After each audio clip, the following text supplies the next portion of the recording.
Hey guys, how you doing? My name is Korczynski. I'm a fishing guide over in West Palm Beach with Flats Inshore Fishing. I target saltwater and freshwater species. Today we're here with Monster Bass and we're going to talk about squarebill crankbaits.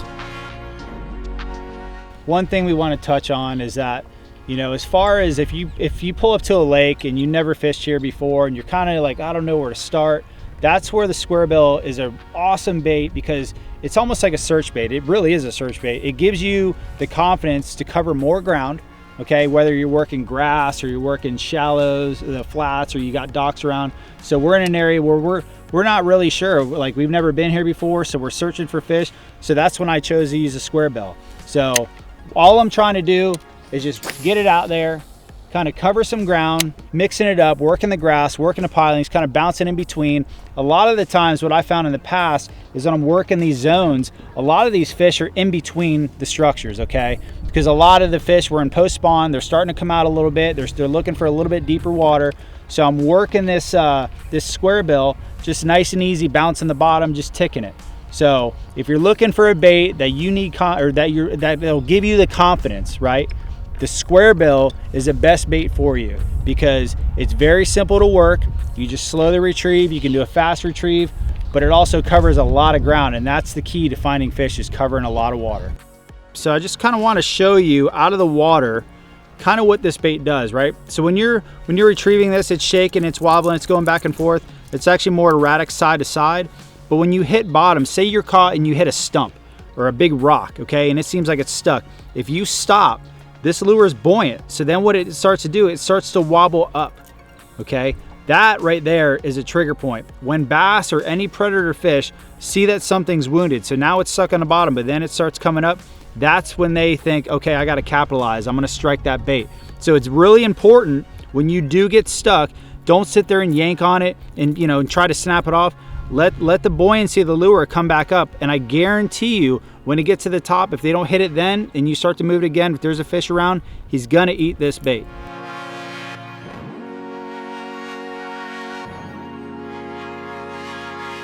Don't just cast once in an area. If you don't find a fish, you need multiple casts. Sometimes it takes a little bit to get these fish to trigger. So if you don't get a strike on the first one, don't be afraid, don't keep moving on. A lot of guys move a little bit too fast, so just try to keep working that zone. So what I'm trying to do here is I feel it bouncing, but I'm just trying to lift my rod tip real slow. And what that does, it makes that lure kind of dive down, and it creates these mud puffs. So when we do a lot of saltwater stuff, even in freshwater, mud puffs, it looks like a bait fish trying to escape, right? So what I'm trying to do right now is I'm kind of lifting just a little bit with the rod tip, and I can feel the bait digging. So I know that it's creating a little trail behind it, right? So you keep doing that, eventually, when we get into these areas that we're in now, we're gonna find that fish laying right on the drop when it comes off those rocks here. And a little secret to a lot of these docks, when you get around docks like this, when these boats come in, it's usually deeper when you get around these docks here. The props are blowing the water out, so you get these little troughs.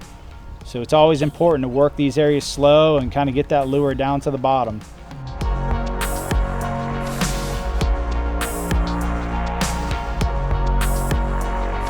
The most important thing, I personally think, is it comes down to a knot to lure, okay? So I personally like a loop knot. And the reason for that is it gives you a lot of motion with your lure. Okay, the loop knot doesn't restrict the bait. It can do whatever it wants.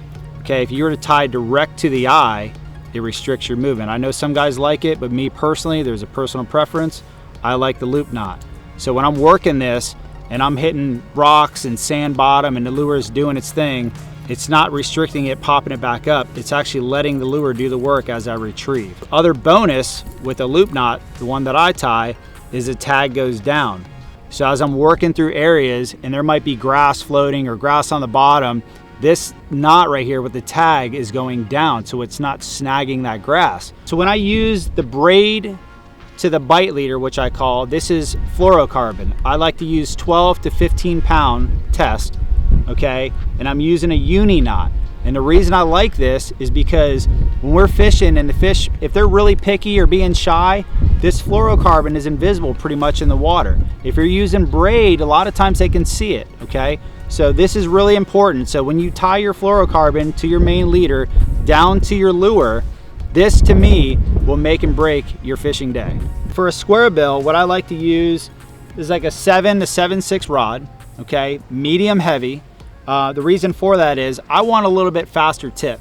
Okay, I want to feel the lure. I want to feel what's going on. If I'm knocking stuff, especially if I'm working areas where there's a lot of stumps or rocks or, you know, shell rock bottom, I can feel everything in there, but I still have power in the backbone, the most important part of the rod. Okay, the tip doesn't do the work.